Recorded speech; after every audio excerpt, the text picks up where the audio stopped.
The mare bucked hard enough to send most men flying, but Margaret Carmichael stayed in the saddle with her calico skirt billowing around her legs like a storm cloud, her hands steady on the reins while the animal twisted and snorted beneath her. William Everett stood at the corral fence with his arms crossed over his chest, watching this stranger gentle, his most difficult gelding with a patience and skill that made his current foreman look like an absolute fool. And something in his chest tightened at the sight of her sun-bronzed face and the determined set of her jaw. The Nevada sun beat down mercilessly on Kingston that August morning in 1876, turning the dust to powder and the air to something thick enough to chew.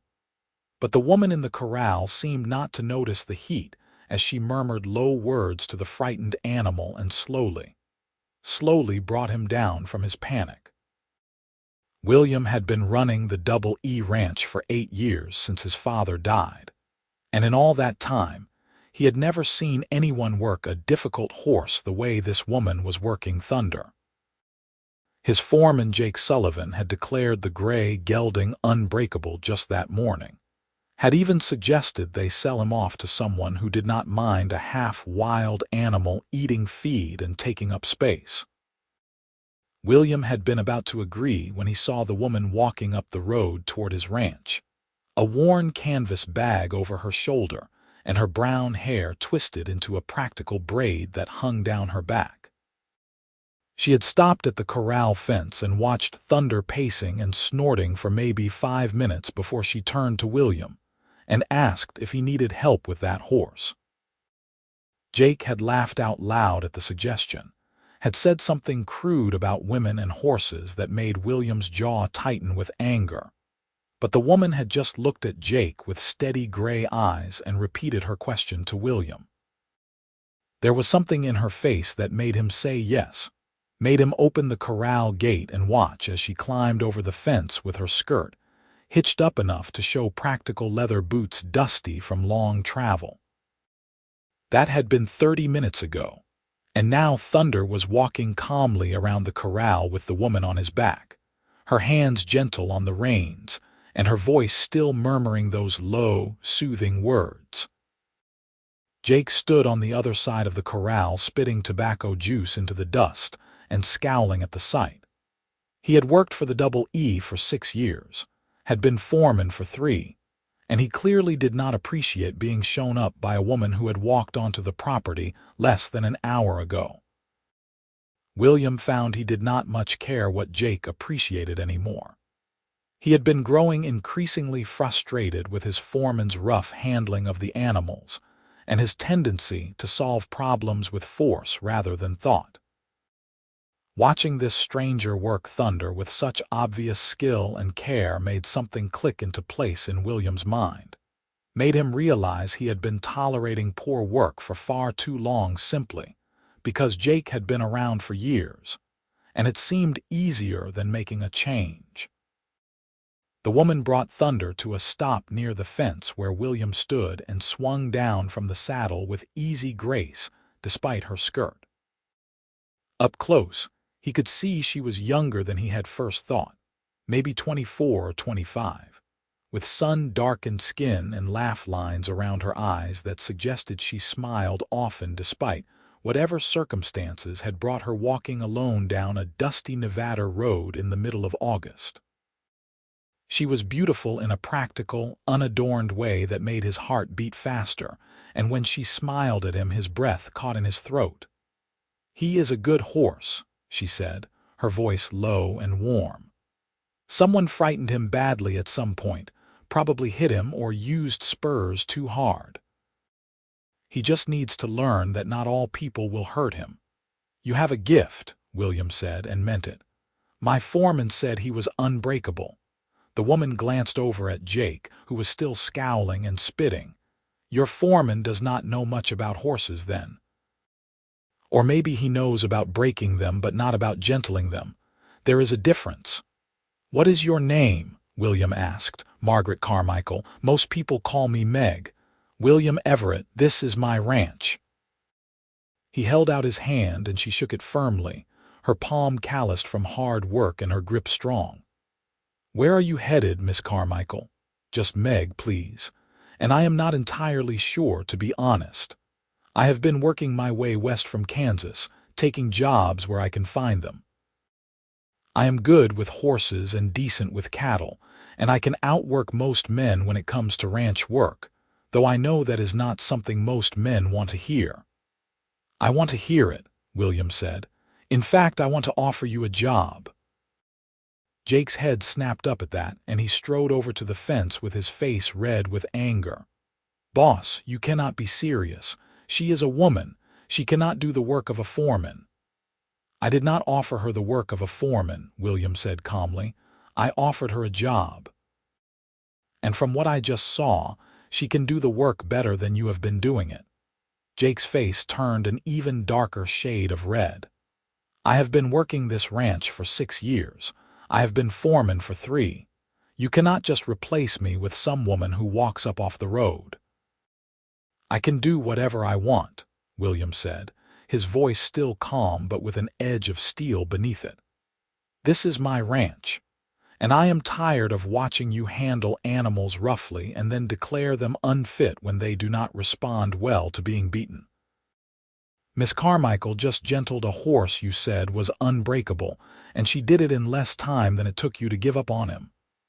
"She got lucky," Jake spat. "She got results," William corrected. "And I value results more than excuses.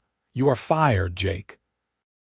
I will pay you through the end of the week, but I want you off the property by tomorrow morning." Jake looked like he wanted to argue, looked like he might even take a swing at William, but something in William's face must have warned him against it. Jake was shorter than William by 3 inches, and carried more weight around his middle from too much drinking, and not enough hard work. William was 6 feet tall and lean from years of working his own ranch, and while he was not a violent man by nature, he was more than capable of defending himself when necessary. Jake seemed to realize this, because he spat one more stream of tobacco juice into the dust and stalked off toward the bunkhouse, muttering curses under his breath. Margaret watched him go with a worried expression on her face. "You did not have to do that on my account." "I do not want to cause trouble." "You did not cause it," William said. "Jake has been causing his own trouble for months now, and I have been too stubborn to admit I made a mistake promoting him. You just gave me the push I needed to fix my error. Now about that job. I need someone who can work with the horses, gentle the difficult ones and train the young ones properly. I also need someone who can supervise the other ranch hands and make sure the work gets done right." Jake was supposed to be doing that, but he mostly just ordered people around and did not do much of the actual work himself. "If you think you can handle it, I would like to hire you as my new foreman. The job pays $40 a month plus room and board, and you would have your own cabin rather than bunking with the other hands." Margaret stared at him with wide eyes. "You are offering me the foreman position. You just met me. I just watched you do in 30 minutes what my previous foreman could not do in 3 months. That tells me more about your abilities than any recommendation letter could. So what do you say? Are you interested?" She bit her lip, clearly thinking hard. "I have to be honest with you, Mr. Everett. I have worked on ranches before, but I have never been a foreman. Men do not usually take kindly to being supervised by a woman, and I expect your ranch hands will not be any different. This could cause you more problems than it solves." "Let me worry about the ranch hands," William said. "If they do not like taking orders from someone who knows more than they do, they can find work elsewhere. I run a working ranch, not a social club. The question is whether you can do the job, not whether the men will have their feelings hurt about who is giving the orders." A slow smile spread across Margaret's face, transforming her from merely pretty to genuinely beautiful. "In that case, Mr. Everett, I accept your offer. When do you want me to start? How about right now?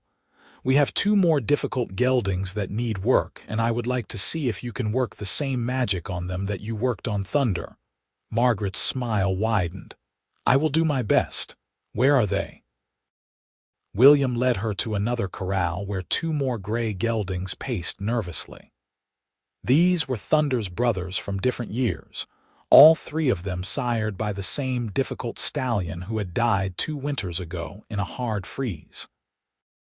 The stallion had been a magnificent animal but had never been fully tamed himself, and he had passed some of that wild spirit on to his sons.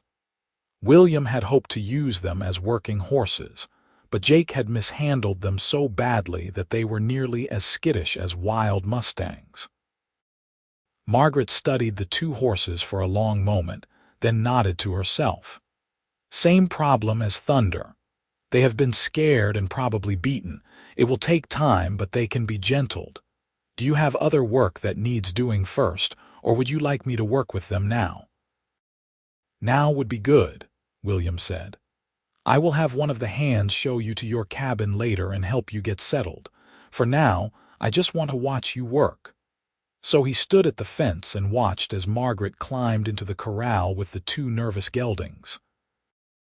She moved slowly and deliberately, never making sudden movements or loud noises, just talking to the horses in that low, soothing voice and letting them get used to her presence.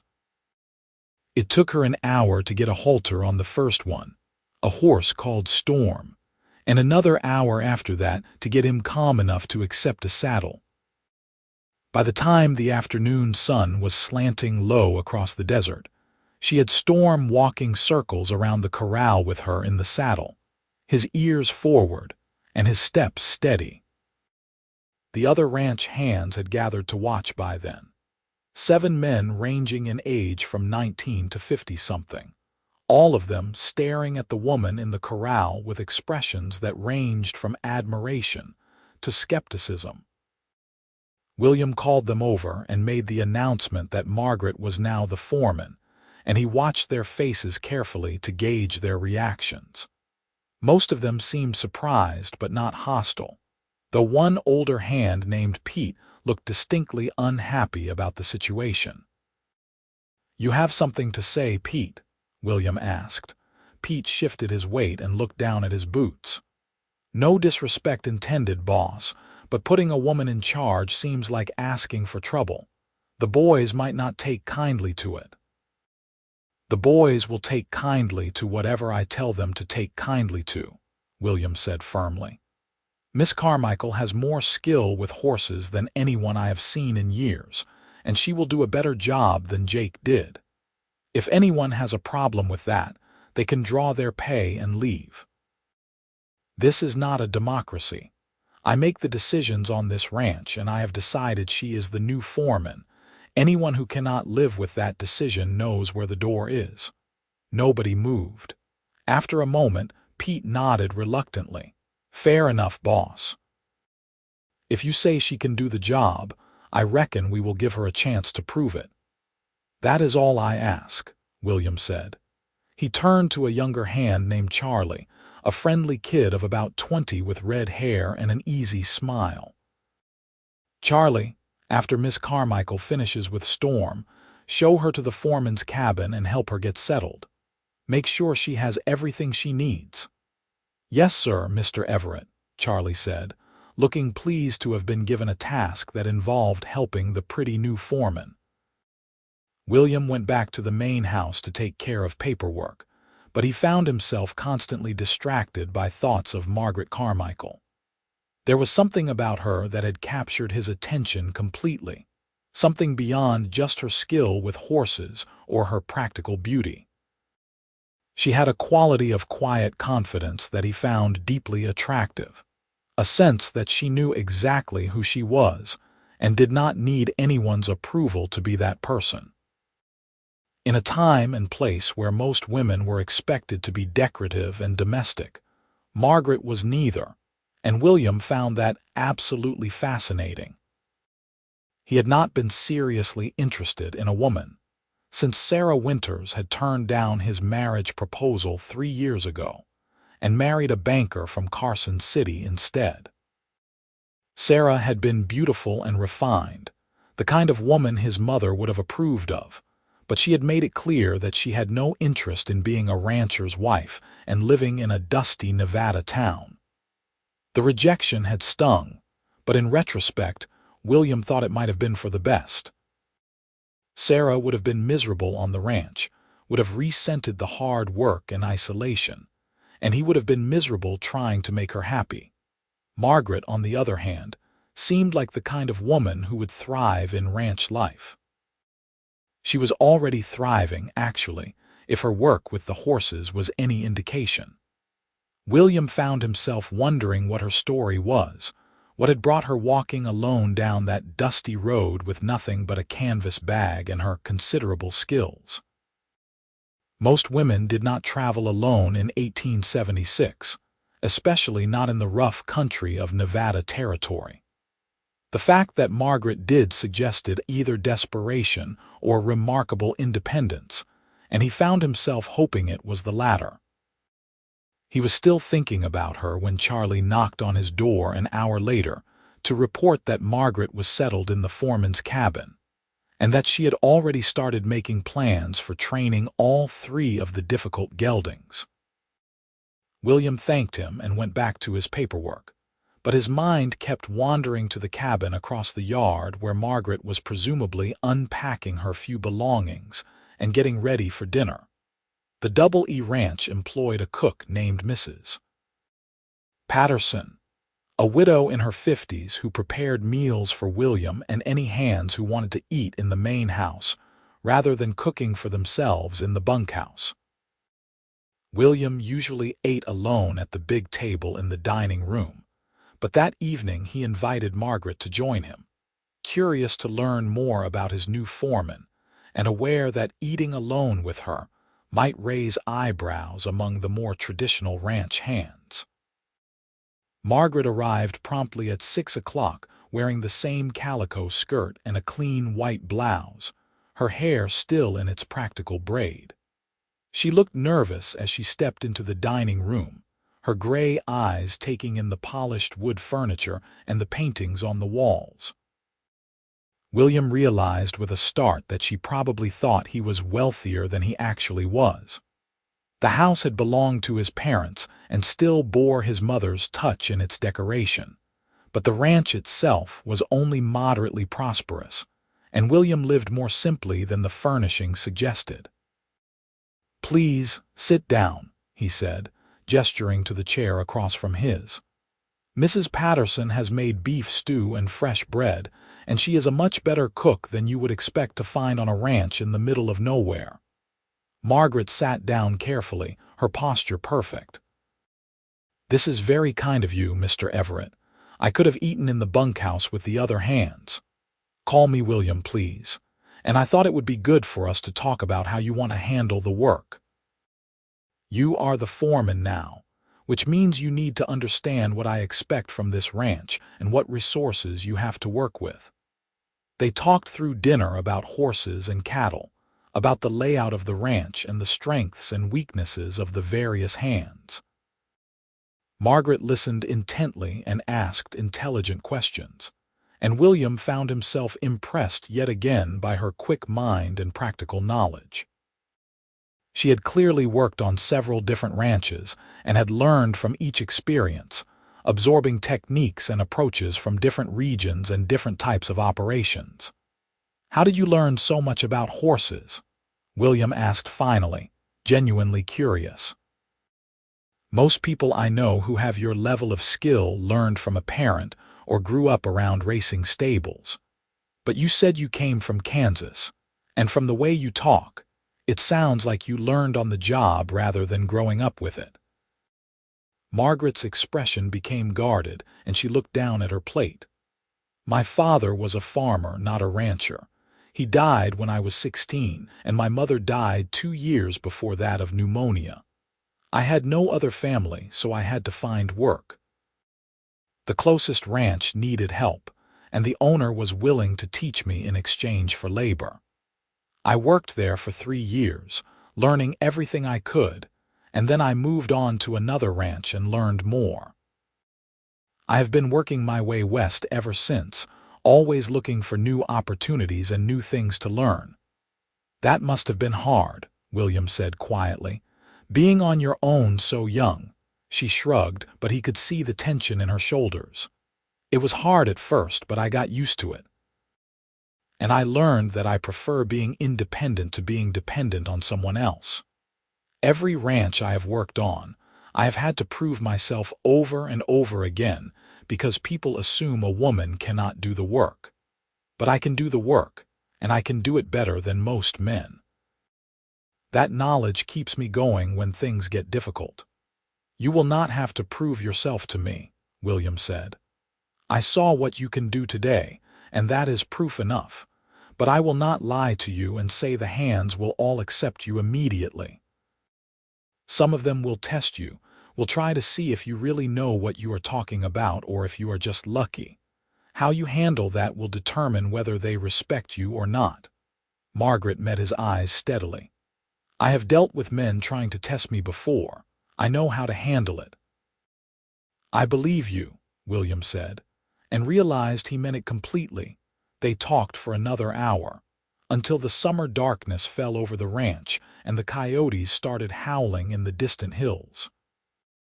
William found himself reluctant to end the conversation, found himself wanting to keep Margaret there in the warm lamplight talking about horses and ranches and the vast, empty beauty of Nevada.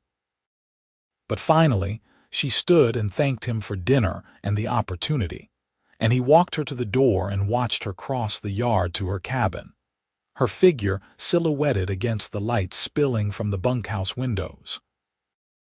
He knew he was developing feelings for her, knew it was probably unwise to get emotionally involved with his foreman, but he could not seem to help himself. There was something about Margaret Carmichael that drew him like a magnet, something that made him want to know everything about her and spend all his time in her company. He told himself to be patient, to let her settle into her new position and earn the respect of the ranch hands before he complicated things by pursuing her romantically. But as he stood on his porch watching her cabin window light up with lamplight, he knew patience was going to be very difficult. The next morning Margaret was up before dawn, already working with the third difficult gelding when William came out to start his day. The horse was called Thunder's Shadow, and he was even more skittish than his brothers had been. But Margaret worked with the same patient determination she had shown the day before, and by the time the other hands started emerging from the bunkhouse for breakfast, she had Shadow wearing a halter and accepting her presence in the corral. William assigned the day's work to the hands through Margaret, making it clear that she was in charge of directing the labor and that they were to follow her instructions. Most of the men accepted this with good grace, though Pete still looked skeptical, and one younger hand named Frank seemed inclined to argue about every assignment. Margaret handled Frank with calm firmness, never raising her voice but making it clear she expected her orders to be followed without debate. By the end of the day, Frank was working as assigned, and even Pete seemed grudgingly impressed by how efficiently Margaret organized the work. The days fell into a rhythm after that. Margaret worked with the three geldings every morning, patiently gentling them and building their trust. Thunder progressed quickly and was soon working as a reliable riding horse. Storm took longer but eventually came around, learning to respond to commands and carry a rider without panicking. Shadow was the most difficult, fighting Margaret's efforts for nearly 2 weeks before finally accepting that she meant him no harm. But once he trusted her, he became the gentlest of the three brothers, following Margaret around the corral like a big dog and nickering softly whenever he saw her. William watched all of this with growing admiration and growing affection. Margaret was everything he had hoped for in a foreman and more. She was skilled and hardworking, rising before dawn and often working past dark. She was fair with the hands but demanded high standards, and she led by example rather than just giving orders. She was also fearless in a way that sometimes made William's heart leap into his throat, like the time she walked into a corral with a half-wild Mustang the hands had just brought in, and gentled him down from a panicked fury to calm acceptance in less than an hour. But beyond her professional skills, William found himself drawn to Margaret as a person. She was intelligent and well-read despite her limited formal education, and she had a dry sense of humor that caught him off guard and made him laugh. She was also kind, taking time to teach the younger hands techniques for working with difficult animals, and always having a word of encouragement for someone struggling with a task. The hands responded to her leadership, even the initially skeptical ones, and within a month of her arrival, the ranch was running more smoothly than it had in years. William found excuses to spend time with her, riding out to check on distant sections of the ranch and asking her to accompany him, or inviting her to dinner at the main house several times a week to discuss ranch business. He told himself these were legitimate professional interactions, but he knew he was fooling no one, least of all himself. He was courting her in the only way he knew how, trying to show her through his actions that he valued her not just as an employee, but as a person he wanted in his life. Margaret seemed to enjoy his company but kept a certain professional distance, never quite letting the conversation become too personal or too intimate. William respected her caution even as it frustrated him, understanding that she probably had good reasons for guarding her heart. A woman traveling alone in the 1870s had likely faced dangers and disappointments that would make anyone wary of trusting too quickly. It was not until late September, nearly 6 weeks after Margaret's arrival, that their relationship shifted into something deeper. William had ridden out to check on the northern fence line and had asked Margaret to come with him, ostensibly to look at some cattle that needed to be moved, but really just because he wanted her company. They had spent the afternoon riding through the sagebrush hills, talking about horses and weather and the changing seasons, and William had felt a contentment he had not experienced in years. On the ride back, they stopped at a small spring hidden among the rocks, a place William's father had shown him as a boy and that he had always considered special. The spring created a tiny oasis in the desert, with green grass and a few struggling cottonwood trees providing shade from the still, fierce September sun. They dismounted to let their horses drink, and Margaret stood looking at the water with an expression of wonder on her face. "This is beautiful," she said softly. "I never would have guessed something like this existed out here. My father found it when he first came to Nevada back in '49, William said. He was looking for gold like everyone else, but what he found was this spring and the land around it. He decided ranching made more sense than prospecting, and he filed a claim and started building the Double E. He always said this spring saved his life that first summer, and he made me promise I would always protect it." "It must have been hard losing him," Margaret said, looking at William with understanding in her eyes. "It was. He was a good man and a good father, and I still miss him every day. Sometimes I worry I am not doing justice to what he built, that I am not the rancher he was." Margaret turned to face him fully, her expression serious. "William, from everything I have seen, you are an excellent rancher. You care about your animals and your land, and you are willing to make hard decisions when necessary. Your father would be proud of what you have done with the Double E." The sincerity in her voice and the use of his first name hit William like a physical blow, and before he could think better of it, he stepped closer to her and took her hand. "Margaret, I need to tell you something. These past 6 weeks have been the best I have had in years, and it is not because the ranch is running smoothly or the geldings are finally trained. It is because you are here.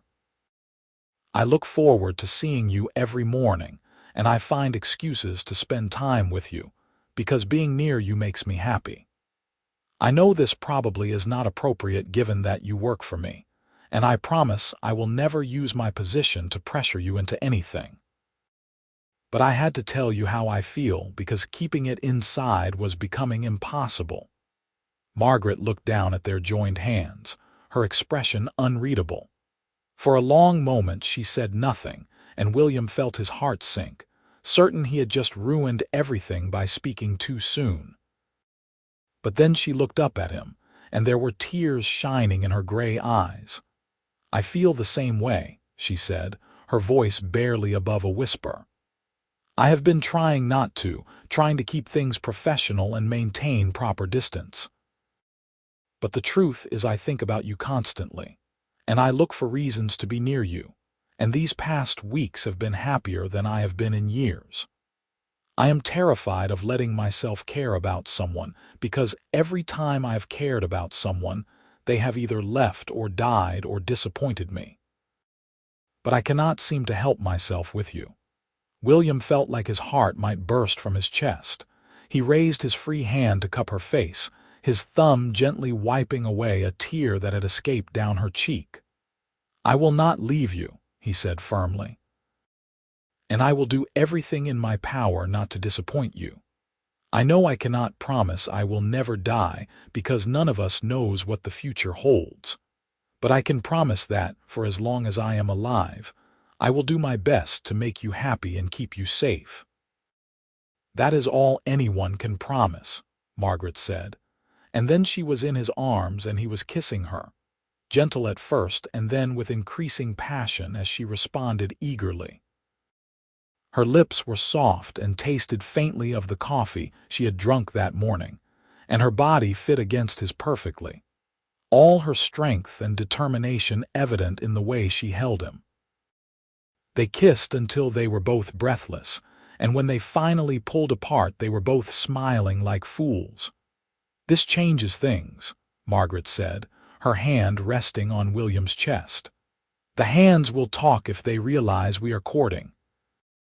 Some of them might lose respect for me, thinking I got my position through feminine wiles rather than skill." "Let them talk," William said. "Anyone who has watched you work knows exactly how you got your position, and if anyone says anything disrespectful, they will be looking for a new job. Besides, we are both adults and both unmarried. There is nothing wrong with us courting." "No, there is not," Margaret agreed, "but we should probably be discreet about it, at least at first. I do not want the hands thinking I am getting special treatment." "You will not get any special treatment," William promised. "Except maybe more invitations to dinner, and possibly some flowers if I can find any that will grow in this desert." Margaret laughed, a sound so full of joy that it made William's heart soar. "I would like that very much." They rode back to the ranch in the golden light of late afternoon, their horses walking side by side and their hands occasionally brushing together. William felt like he was floating, like the whole world had suddenly become brighter and full of possibility. He had not expected to find love when he hired Margaret as his foreman, but now that he had found it, he could not imagine his life without her in it. The next few months were the happiest of William's life. He and Margaret continued to court discreetly, stealing moments alone when they could and sharing quiet dinners in the main house several times a week. They were careful to maintain professional boundaries during work hours, but in private, they grew closer and more intimate, sharing stories of their pasts and dreams for their futures. William learned that Margaret loved reading and had an old copy of Shakespeare's sonnets she had carried with her for years. Margaret learned that William played the guitar tolerably well and loved to watch the sunrise over the desert hills. They also learned each other's fears and vulnerabilities. Margaret told him about the rancher who had tried to force himself on her when she was 19, and how she had fought him off, and left that ranch in the middle of the night with nothing but the clothes on her back. William told her about his fear of failing his father's legacy, and about how lonely he had been running the ranch by himself for so many years. These conversations deepened their connection, creating a foundation of trust and understanding that made their love feel solid and real. The ranch thrived under Margaret's management. The 3 geldings she had gentled became prized working horses, reliable and responsive. She trained several of the younger hands in her patient techniques, passing on her knowledge and creating a culture of animal welfare that had not existed under Jake's harsh regime. The cattle were healthy and well managed, and the ranch turned a better profit that fall than it had in several years. William's neighbors began commenting on the positive changes at the Double E, and more than one asked for advice about training difficult horses. As winter approached and the days grew shorter, William knew he wanted to marry Margaret. He had known it for months, really, but he wanted to be sure she was ready for such a commitment. He waited until late November, when the first snow was dusting the higher peaks, and the air had that crisp, cold quality that made everything seem sharper and more vivid. He invited her to dinner on a Saturday evening when the hands had all gone into town for their monthly night off, and he asked Mrs. Patterson to prepare something special. Margaret arrived wearing a new dress she had bought in Kingston, a deep blue wool that brought out the color of her eyes. She had left her hair down, and it fell in soft waves around her shoulders, and William thought she was the most beautiful woman he had ever seen. They ate dinner by candlelight, talking and laughing, and then William led her to the parlor where a fire crackled in the fireplace. "Margaret, I have something I want to ask you," he said, taking both her hands in his. "These past 4 months have been the happiest of my life. You have made the ranch better, but more importantly, you have made me better. You have made me laugh and challenged me to think differently, and shown me what it means to truly partner with someone rather than just existing side by side. I love you more than I thought it was possible to love anyone, and I want to spend the rest of my life with you. Will you marry me?" Margaret's eyes filled with tears, but she was smiling as she nodded. "Yes," she said. "Yes, William, I will marry you. I love you so much it sometimes scares me, but I trust you and I want to build a life with you. Yes." William pulled a ring from his pocket, a simple gold band with a small sapphire that had belonged to his mother. He slipped it onto Margaret's finger, and it fit perfectly, as if it had been made for her. Then he pulled her into his arms and kissed her, pouring all his love and joy and hope for the future into that embrace. They were married 3 weeks later in the small church in Kingston, with the ranch hands in attendance and half the town turning out to see the marriage of William Everett to his unusual Foreman.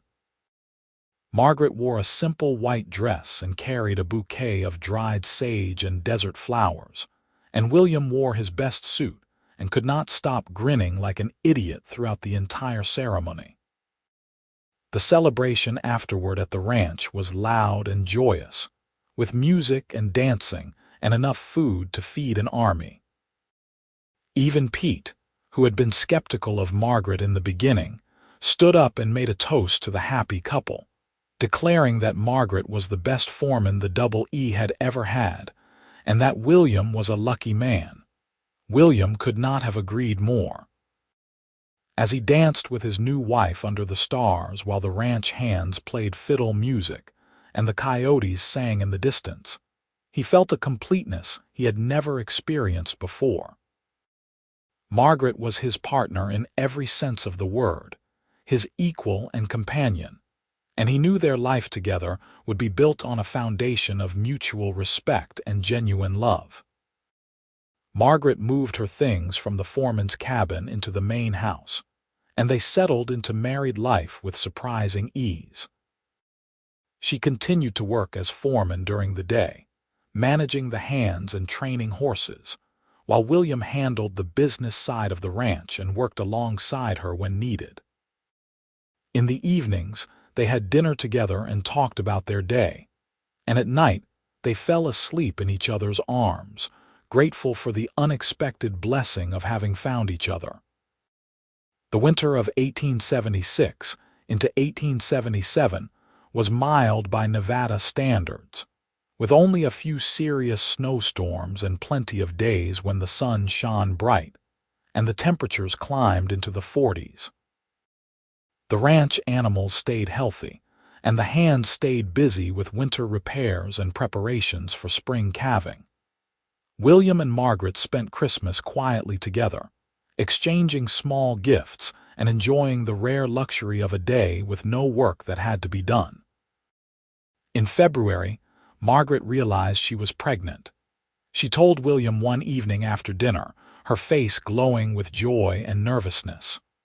William was thrilled, immediately pulling her into an embrace and kissing her thoroughly.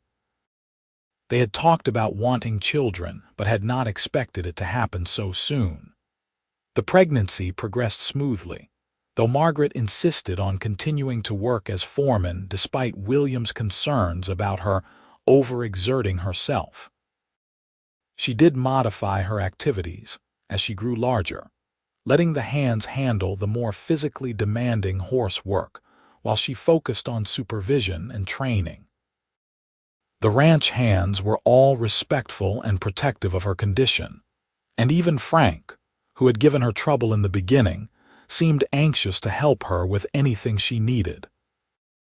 Their son was born in early October of 1877, arriving after a long labor that had William pacing the floors in terror while Mrs. Patterson and the doctor from Kingston attended Margaret. The baby was healthy and loud, with a shock of dark hair and his mother's gray eyes. They named him James, after William's father, and William held his son in his arms and felt his heart expand in ways he had not known were possible. Margaret recovered quickly from the birth and was back to light work within a few weeks, though she cut back her hours significantly to care for James. She refused to hire a nanny, wanting to raise their son herself, and William supported her decision completely. They worked out a schedule where Margaret handled foreman duties in the mornings while Mrs. Patterson watched James, and then spent afternoons and evenings with their son. William took on more of the hands-on ranch work to compensate, and found he enjoyed the physical labor and the time spent working alongside the men. James was a happy baby who grew quickly, and the ranch hands all doted on him. Charlie in particular seemed to love children, and he often volunteered to watch James so William and Margaret could have time alone together. As James grew into a toddler, he followed his mother around the ranch like a shadow, already showing an interest in the horses and cattle. Margaret was patient in teaching him, showing him how to approach animals gently and respect their space, and William loved watching his wife and son together. When James was 2 years old, Margaret became pregnant again. This pregnancy was harder than the first, with months of morning sickness that left her exhausted and unable to eat much. William worried constantly, but Margaret insisted she was fine and continued to work as much as she could. Their daughter was born in June of 1880, a tiny thing with William's brown hair and her mother's determined chin. They named her Elizabeth, and she was the opposite of James in temperament, quiet and observant where he had been loud and active. With 2 young children, Margaret reluctantly agreed to step back from the foreman position. She promoted Charlie to foreman, having trained him thoroughly in her methods, and took on more of an advisory role while focusing primarily on raising James and Elizabeth. William could see it was hard for her to give up the daily work she loved, but she never complained, throwing herself into motherhood with the same dedication she had given to everything else in her life. The ranch continued to prosper through the early 1880s. The techniques Margaret had established became standard practice, and the double E became known throughout Nevada for producing high-quality horses and cattle. William expanded the operation, buying adjacent land when it became available and increasing the herd. Money was never plentiful in ranching, but they were comfortable and had enough to provide well for their children and employees. James and Elizabeth grew up surrounded by the ranch, learning to ride almost before they could walk and helping with age-appropriate chores as soon as they were able. James was bold and adventurous, always pushing boundaries and testing limits, while Elizabeth was careful and thoughtful, preferring to watch and learn before trying new things. Margaret and William parented them with love and firmness, teaching them the value of hard work and the importance of treating people and animals with respect and kindness. In 1882, when James was 5 and Elizabeth was 2, tragedy struck when a fire broke out in the barn during a summer thunderstorm. Lightning had hit the roof, and the dry wood went up like kindling. William and the hands fought desperately to save the building and get the horses out, and everyone made it out alive, but the barn burned to the ground. Margaret had grabbed both children and kept them safe at the house, but the loss of the barn was devastating both financially and emotionally. The entire community rallied to help rebuild. Neighbors came from miles around to contribute labor and materials, and the Kingston merchants extended credit for supplies. Within 3 months, a new barn stood on the site of the old one, larger and better designed, with stone foundation walls to help prevent future fires. William was overwhelmed by the generosity and support, and he made sure to thank everyone personally and return the favor whenever others needed help. The fire had one unexpected positive effect. It brought the community together in new ways. William and Margaret found themselves with a wider circle of friends and a stronger connection to Kingston. They began attending church more regularly and participating in town events, and their children benefited from playing with other children their age rather than only having ranch hands for company. As the years passed, James and Elizabeth continued to grow and thrive. James proved to have his mother's gift with horses, able to calm even the most fractious animal with patience and a steady voice. Elizabeth, surprisingly, showed more interest in the business side of ranching, asking endless questions about prices and profits and how to calculate the cost of feed versus the value of beef. William encouraged both children in their interests, proud that they were each finding their own paths. In 1885, Margaret became pregnant for a 3rd time, surprising them both as they had thought they were done having children. This pregnancy was easier than the second, and their son Thomas arrived in March of 1886, a sturdy baby with a loud cry and an apparently insatiable appetite. James, now 8, was thrilled to have a brother, while 5-year-old Elizabeth took on a protective older sister role immediately. Life settled into a comfortable rhythm. The ranch continued to prosper. William and Margaret's marriage remained strong and loving, and their children grew healthy and happy. There were challenges, of course, as there always are in ranching. Droughts came and went, cattle prices fluctuated, hands came and went. But through it all, William and Margaret faced everything together as partners, making decisions jointly and supporting each other through difficulties.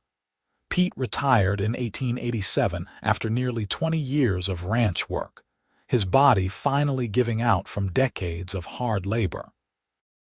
William made sure he had enough money to live comfortably in a small house in Kingston, and Pete remained a friend to the family, often visiting the ranch to check on how things were going and to share stories with the younger hands. Jake, the fired foreman, was never heard from again after leaving the Double E, and William occasionally wondered what had become of him but did not waste much time on the thought. Charlie proved to be an excellent foreman, running the daily operations with efficiency and care. He eventually married a schoolteacher from Kingston named Annie, and they had 4 children who played with James, Elizabeth, and Thomas. The ranch became more than just a workplace. It became a community of families who supported and cared for each other. As the 1890s approached, William sometimes reflected on the moment when Margaret had walked up to his ranch with nothing but a canvas bag and remarkable skills. That day had changed his life completely and entirely for the better. He had gained not just an excellent foreman but a true partner, a loving wife, and the mother of his children. Margaret had brought stability and prosperity to the ranch, but more importantly, she had brought love and joy to his life. Margaret, for her part, had found the home and security she had been searching for since her father's death when she was 16. The Double E Ranch was truly hers now, not just a place she worked, but a place she belonged. She had respect from the community, a husband who loved and valued her, children who adored her, and work that fulfilled her. The scared young woman who had walked alone down dusty roads taking whatever work she could find had become a confident, respected woman with deep roots and a bright future. They celebrated their 15th wedding anniversary in November of 1891, with a party that brought together everyone from the ranch and half of Kingston. James was 14 now and already as tall as his father. Elizabeth was 11 and showing signs of becoming a beauty, and Thomas was 5 and constantly getting into mischief. William stood with Margaret on the porch of the main house as the celebration went on around them, his arm around her waist and her head on his shoulder, and felt grateful beyond measure for the life they had built together. "Do you ever regret it?" he asked quietly. "Giving up traveling and settling down here?" Margaret looked up at him with those steady gray eyes that had first captured his attention so many years ago. "Not for a single second," she said firmly. "This is where I was meant to be, with you and our children. Everything I did before was just preparation for finding this place and this life." "I love you," William said, kissing her forehead. "I love you too," Margaret replied. "Always." The children grew and eventually began making their own paths in the world. James stayed on the ranch and learned every aspect of the operation, clearly destined to take over when William was ready to retire. Elizabeth surprised everyone by announcing at 16 that she wanted to go to college in California. And though it broke Margaret's heart a little to see her daughter leave, they supported her decision and helped her pursue her education. Elizabeth eventually became a teacher and returned to Nevada, opening a school in Kingston and marrying a lawyer named David, who treated her with the respect and equality she had learned to expect from watching her parents' marriage. Thomas proved to be the wanderer of the family, leaving at 18 to see the wider world. He wrote letters regularly from various places, working on ranches and mines and railroads, and always promising to come home eventually. William and Margaret worried about him, but understood his need to find his own way, just as Margaret had done in her youth. The turn of the century in 1900 found William and Margaret in their early 50s, still active and engaged in running the ranch, though James was increasingly taking over the day-to-day operations. They had become pillars of the Kingston community, respected and loved for their fairness and generosity. The ranch was more prosperous than ever, with a reputation that extended beyond Nevada. But more than the professional success or the respect of the community, what mattered most to William and Margaret was the life they had built together. They still held hands while walking around the ranch. They still found excuses to steal kisses in the barn. They still talked for hours in the evenings, discussing everything from politics to philosophy to whether they should try planting an orchard near the spring. They had weathered all the storms of life together, and their love had only grown deeper and stronger with time. In 1902, Thomas finally came home for good, ready to settle down. He had met a young woman named Catherine in Denver and wanted to bring her home to meet his parents and to build a life on the Double E. William and Margaret welcomed Catherine warmly, and within a year, Thomas and Catherine were married and living in the old Foreman's cabin, now renovated and expanded. They gave William and Margaret their first grandchild, a girl named Margaret after her grandmother, in 1904. James married a rancher's daughter from a neighboring property in 1905, a practical young woman named Helen who fit seamlessly into the life of the Double E. They had 3 children in quick succession, and suddenly the ranch was filled with the laughter of grandchildren. William and Margaret loved their new roles as grandparents, spoiling the children shamelessly and teaching them the same lessons about horses and cattle and life that they had taught their own children. Elizabeth and David gave them 2 more grandchildren, though they lived in Kingston and visited frequently rather than living on the ranch. All told, William and Margaret had 8 grandchildren by 1910, ranging in age from infant to 6 years old. The main house that had once seemed so empty when William lived there alone was now constantly full of family and noise and love. As they aged, William and Margaret gradually turned more and more of the ranch operations over to James and Thomas. William still consulted on major decisions, and Margaret still gave advice about difficult horses, but they were no longer responsible for the daily grind of running the operation. This gave them time to enjoy each other and their grandchildren, to take leisurely rides to the spring William's father had found so many years ago, to sit on the porch in the evenings and watch the sun set over the desert they both loved. In 1915, William and Margaret celebrated their 38th wedding anniversary. They were both in their mid-60s now, their hair gray and their faces weathered by decades of Nevada sun, but their love was as strong as ever. They threw a big party for the occasion, inviting everyone they knew from miles around. Charlie, now nearly 60 himself and still serving as foreman under James's management, gave a speech about how Margaret had transformed the Double E all those years ago when she walked up to the ranch and gentled 3 impossible geldings in a skirt. "I was just a kid when Miss Margaret arrived," Charlie said, his voice carrying across the crowd. "But I knew right away she was something special. She had a gift with horses that I have never seen matched, and she had a strength of character that made everyone around her want to be better. She and William built something amazing here, not just a successful ranch but a true home and community. We are all blessed to be part of it." There was not a dry eye in the house after that speech, and William held Margaret close as their children and grandchildren and friends raised glasses to toast them. It had been an extraordinary life, full of hard work and challenges and joys beyond measure.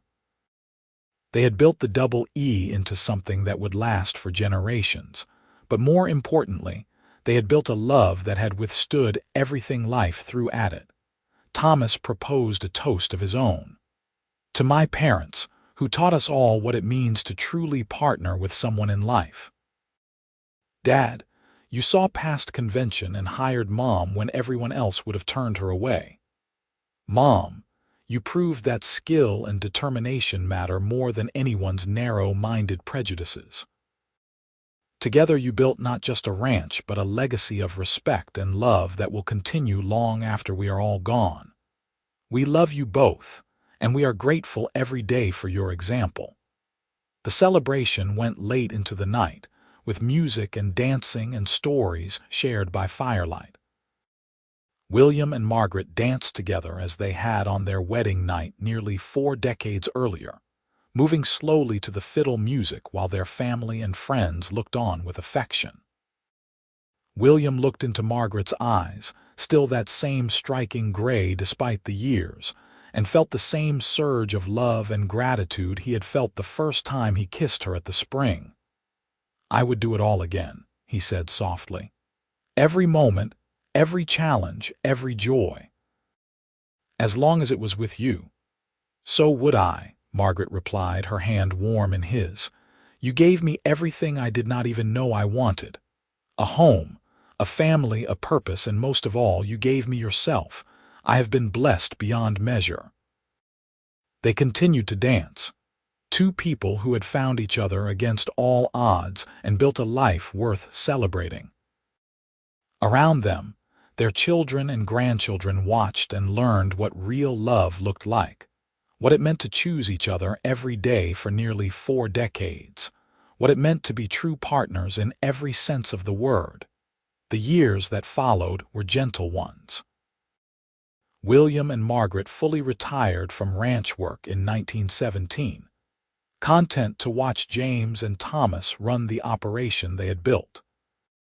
They spent their days enjoying simple pleasures, tending a small garden near the house, reading together in the evenings, taking rides to favorite spots on the ranch. Their health remained good, and they were able to stay active and engaged with their growing family. More grandchildren arrived, and eventually great-grandchildren. The Double E expanded and prospered under the management of the second generation, incorporating new techniques and technologies while maintaining the core values of animal welfare and community that Margaret had established decades earlier. The ranch became known throughout the West, and people came from far away to learn the gentling techniques that had originated with Margaret breaking 3 geldings in a skirt on a hot August day in 1876. In the summer of 1925, William and Margaret celebrated their golden wedding anniversary. They were both 74 now, and while they had slowed considerably, their minds remained sharp and their love remained constant. The celebration was enormous, with family coming from across the country and friends traveling from throughout Nevada and beyond. The ranch overflowed with people, 3 generations of Everetts and countless friends whose lives had been touched by William and Margaret's kindness and example. The Kingston newspaper sent a reporter to interview them about their remarkable marriage and their contributions to the community. Margaret, still practical after all these years, insisted the story focus on the ranch and the techniques they had developed rather than on their personal relationship.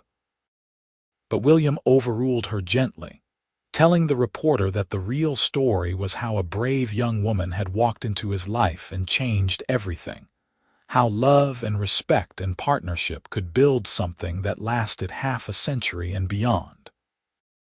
"The secret to a long marriage," William said, his hand covering Margaret's, "is choosing the right partner in the first place. I knew within a day of meeting Margaret that she was extraordinary. I knew within a week that I loved her. And I have spent every day since then grateful that she chose to love me back. We have been partners in everything, equal in every way that matters, and that equality and respect has sustained us through all the challenges life has brought." Margaret smiled at him with such love that the reporter had to look away for a moment, feeling like an intruder on something too intimate to witness.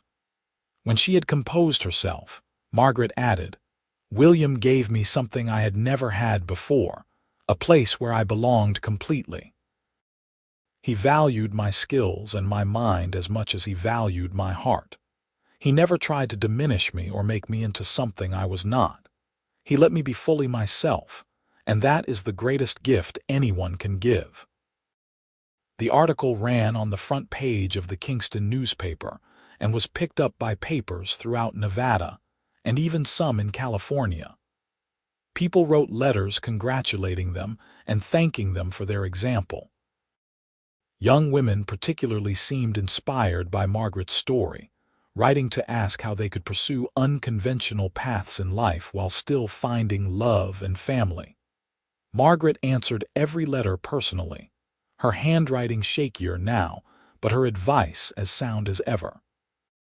She told young women to never compromise on their dreams or their worth, to seek partners who valued their strength rather than being threatened by it, to remember that real love uplifts and supports rather than constrains and diminishes.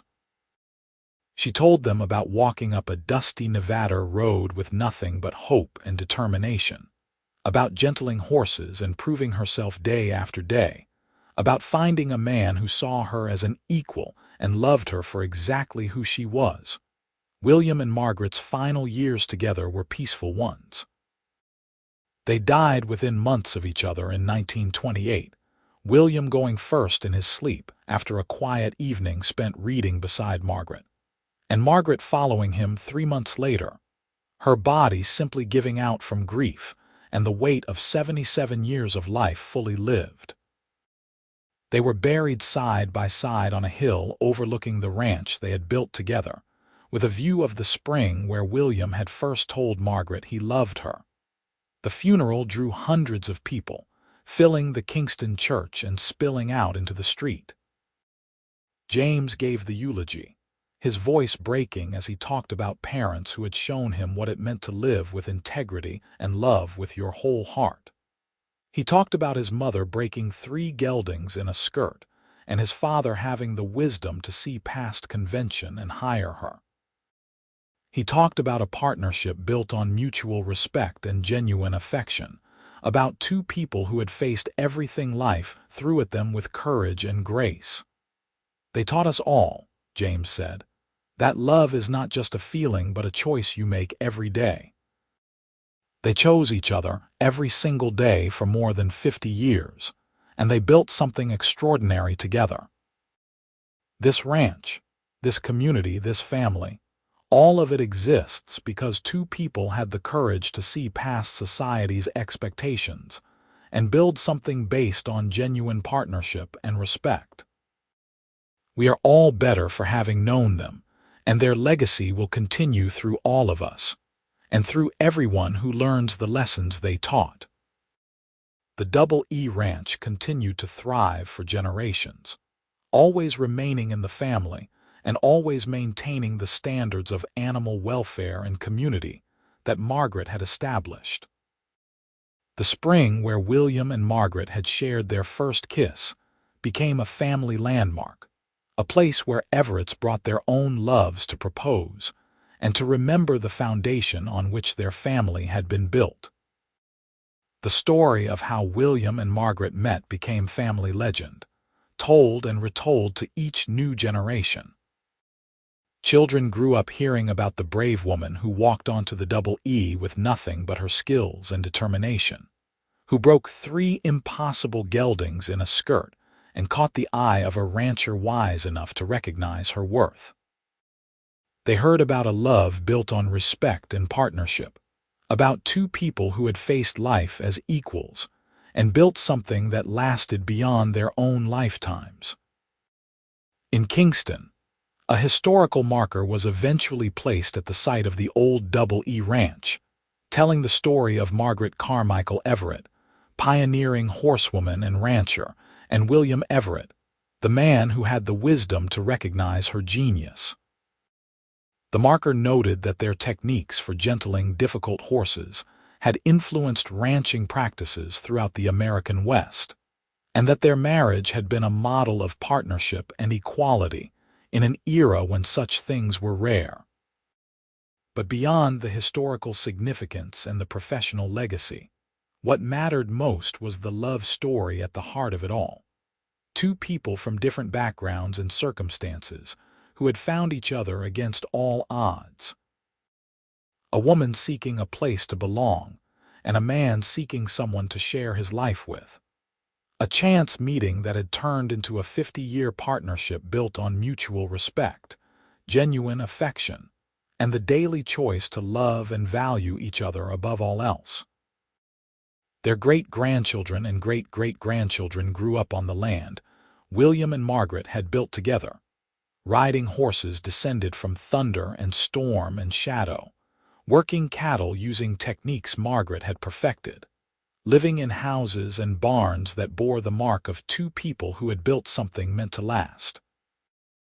And in quiet moments, when the desert wind blew across the sagebrush and the sun set over distant mountains, those descendants could almost feel the presence of William and Margaret still there, watching over the land and family they had loved so well. The story of she broke 3 geldings in a skirt, the cowboy fired his foreman and hired her instead became more than just family history. It became a reminder that love can flourish in unexpected places, that true partnership transcends conventional boundaries, that two people who respect and value each other can build something that outlasts their own lives and touches countless others. It became a story about courage and wisdom, about seeing past society's limitations to recognize real worth, about the daily choice to love and be loved fully and completely. And so the legacy continued, generation after generation, built on the foundation of a hot August day in 1876, when a woman with remarkable skills walked up to a ranch, and a man with remarkable wisdom recognized her value. Built on 3 geldings gentled with patience instead of force, on a foreman fired and a better one hired, on a love that grew from respect and friendship into something deep and abiding and true. Built on 50 years of partnership, challenges faced together, joys shared completely, and the daily practice of choosing each other above all else. It was, in the end, a simple story. But it was also an extraordinary one, proof that love can change lives and build legacies, that courage and conviction can overcome any obstacle, that two people committed to each other, and to building something meaningful together, can create ripples that extend far beyond their own lives and into generations yet unborn. It was the story of William and Margaret Everett, and it was a story worth telling and retelling for all time.